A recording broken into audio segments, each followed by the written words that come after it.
Bon dia a tothom des de Xangai, a la Xina, que és on visc des de ja fa una pila d'anys.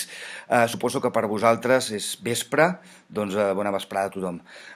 No cal dir que m'encantaria ser-hi amb vosaltres en aquesta presentació, però la tecnologia ens ajuda a acostar-nos una mica i, encara que no sigui de forma real, sóc amb vosaltres de forma virtual i en diferit, i d'acord.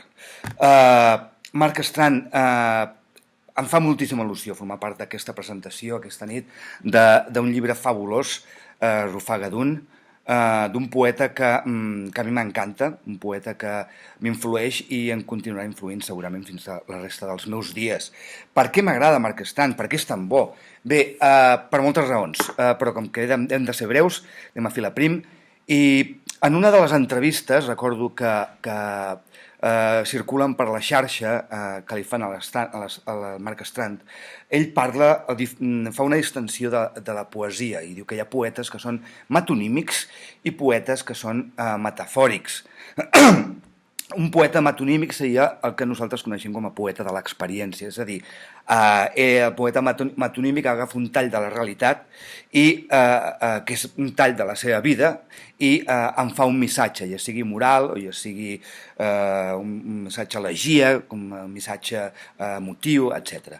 En canvi, ell es considera més aviat un poeta metafòric. És un poeta que, en comptes d'agafar un tall de la realitat, ofereix una realitat alternativa, una realitat que pot ser paral·lela, en què el lector hi pot entrar o no hi pot entrar, però quan hi entres i s'ha identificat i dius, mira, aquesta realitat també és possible i jo també l'entenc.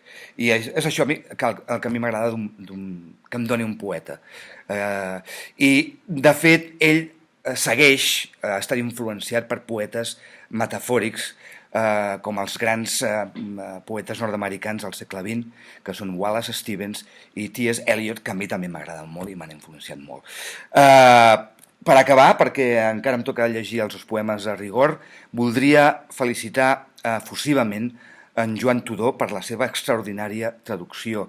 És possible que el lector digui en una primera lectura la llengua que fa servir el senyor Strand és una llengua força accessible, i és cert, si encara filem més prim i anem a l'original veurem que està farcida de monosíl·labs, de mots d'ús diari en la llengua anglesa.